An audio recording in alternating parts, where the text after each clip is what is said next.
Hello family, welcome to our channel. While thousands of slaves, mostly from West and Central Africa, crossed the Atlantic Ocean, almost a similar number, mainly from East Africa, crossed the Indian Ocean in what is known as the Arab slave trade. However, this trade did not get similar attention to the transatlantic trade. Nevertheless, Arabs took so many slaves who were forced to work in farms and construction sites. After the abolition of slavery, history books rarely mention what happened to the former slaves. Therefore, today we will delve into how they were systematically wiped out from Arab population. Before we start, please take a few seconds and subscribe to this channel for more of African insights. The Arab slave trade, which began in the early medieval period, involved the capture and transport of black Africans to various parts of the Arab world. Slaves were brought from regions such as East Africa, the Horn of Africa, and parts of Central Africa. They were employed in various capacities, from household servants to labourers in agriculture and industry. This long history of slavery created significant black populations within Arab societies. To comprehend the full scope of this history, we must delve into the details of the Arab slave trade. Unlike the transatlantic slave trade, which primarily involved transporting slaves to the Americas, the Arab slave trade was more diffuse and lasted longer. Slaves were taken from different parts of Africa, transported across the Sahara Desert, and shipped from East African coastal towns to the Arabian Peninsula, the Persian Gulf, and beyond. These slaves often faced harsh conditions. The journey across the Sahara was perilous, with many succumbing to the extreme heat, lack of water, and violence from slave traders. Those who survived the journey faced a life of servitude, where they could be household servants, agricultural labourers, or even soldiers. The prevalence of slavery in these societies created a lasting impact, with many African slaves integrating into the local population over time. By the 19th century, international pressure and internal reform movements led to the abolition of slavery in many Arab countries. However, the end of slavery did not mean immediate social acceptance or integration for former slaves. Instead, many faced severe discrimination and marginalization. Arab societies, largely hierarchical and ethnically conscious, struggled with the presence of a black population that was now legally free but socially ostracized. The abolition of slavery was often driven by external forces rather than internal conviction. European powers, which had already abolished slavery in their colonies, exerted significant pressure on Arab states to end the practice. This was part of a broader global movement towards human rights and the recognition of the inhumanity of slavery. However, the imposition of abolition by foreign powers often led to resistance and resentment among local populations. In many Arab countries, the abolition of slavery was a gradual process. For instance, in the Ottoman Empire, which controlled large parts of the Arab world, slavery was officially abolished in 1847, but the practice continued unofficially for many years. Similarly, in other regions, slavery persisted under different guises, such as bonded labour or indentured servitude. As former slaves gained their freedom, they faced an uphill battle for acceptance and equality. Discrimination was pervasive, and black individuals were often viewed with suspicion and prejudice. Social hierarchies deeply ingrained in Arab societies placed black people at the bottom, making it difficult for them to integrate fully. This social marginalization was compounded by economic challenges, as former slaves had limited opportunities for employment and land ownership. Following the abolition of slavery, several Arab regions implemented policies and practices aimed at reducing black populations. These methods ranged from forced deportations and social exclusion to more covert measures like discouraging intermarriage and limiting economic opportunities. In some areas, black communities were forcibly relocated or expelled. For instance, in regions like the Arabian Peninsula, black populations faced significant pressures to leave or assimilate in ways that diluted their distinct identity. Social policies often encouraged mixing with other ethnic groups to gradually reduce the visibility of black communities. Forced deportations were a harsh reality for many black people in the post-abolition Arab world. In the Arabian Peninsula, black communities were often viewed as outsiders, and efforts were made to expel them. These deportations were sometimes justified under the guise of maintaining social order or addressing perceived threats from marginalized groups. Social exclusion was another method employed to reduce black populations. Black people were often denied access to education, healthcare, and other essential services. This exclusion limited their ability to improve their social and economic status, trapping them in cycles of poverty and marginalization. Covert measures, such as discouraging intermarriage, were also used to reduce the visibility of black populations. Intermarriage between black individuals and other ethnic groups was discouraged and, in some cases, prohibited. This practice aimed to prevent the mixing of ethnicities and maintain the perceived purity of the dominant Arab population. Economic marginalization was a significant aspect of these policies. Former slaves and their descendants were often denied access to land, capital, and employment opportunities. This economic disenfranchisement forced many black people to migrate in search of better opportunities, further reducing their presence in Arab societies.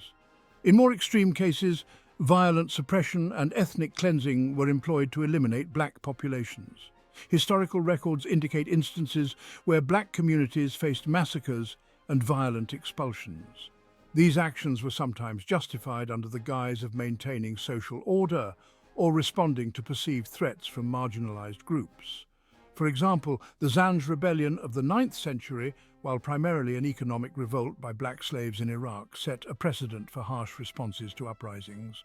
Although much earlier, its memory influenced later treatments of black populations, where fears of rebellion justified brutal crackdowns. The Zanj Rebellion was one of the most significant slave uprisings in history, occurring in the Basra region of modern-day Iraq. Black slaves, primarily from East Africa, revolted against their harsh conditions, leading to a prolonged and violent conflict with the Abbasid Caliphate. The rebellion, which lasted from 869 to 883, was eventually crushed, but it left a lasting legacy of fear and suspicion towards black populations in the region. This legacy influenced later policies towards black communities. In the face of perceived threats, Arab rulers and elites often resorted to violent suppression to maintain control. Massacres and violent expulsions were employed to eliminate black populations, with little regard for the human cost. These actions were justified as necessary to preserve social order and prevent rebellion. Ethnic cleansing was not limited to historical events. In more recent times, black communities in some Arab countries have faced violence and persecution. For instance, in Sudan, the conflict in Darfur, which began in the early 2000s, involved significant violence against black African populations. The Sudanese government and allied militias targeted black communities in a campaign that many have labelled as ethnic cleansing. Economic and social marginalization played significant roles in reducing black populations. Former slaves and their descendants were often denied access to land, education, and meaningful employment. This economic disenfranchisement led to cycles of poverty and emigration, as many sought better opportunities elsewhere. In many Arab countries, laws and social customs limited the rights of black individuals. They were often relegated to the lowest rungs of society, working in menial jobs with little hope for advancement. This systematic marginalization discouraged the establishment of stable, thriving black communities. Land ownership was a crucial aspect of economic marginalization. In many regions, black individuals were denied the right to own land or faced significant obstacles in acquiring it. This denial of land ownership limited their ability to build wealth and achieve economic stability. Without land, many black families were forced into precarious living conditions, working as laborers or tenant farmers with little hope of improving their status. Education was another area where black individuals faced significant barriers. Access to education was often limited, and black children were frequently excluded from schools or provided with substandard education. This lack of educational opportunities perpetuated cycles of poverty, as black individuals were unable to gain the skills and knowledge needed to secure better employment. Economic opportunities were also restricted. Black individuals were often confined to the lowest paying and least desirable jobs, with little chance for advancement. This economic marginalization limited their ability to improve their living conditions and achieve social mobility. As a result, many black individuals and families sought opportunities elsewhere, leading to significant emigration from Arab countries. Cultural erasure was another method employed to eliminate the presence of black populations.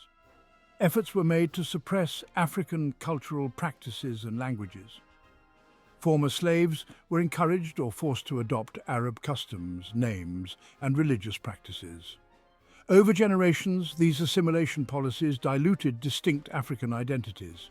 Intermarriage was also encouraged as a means of assimilation.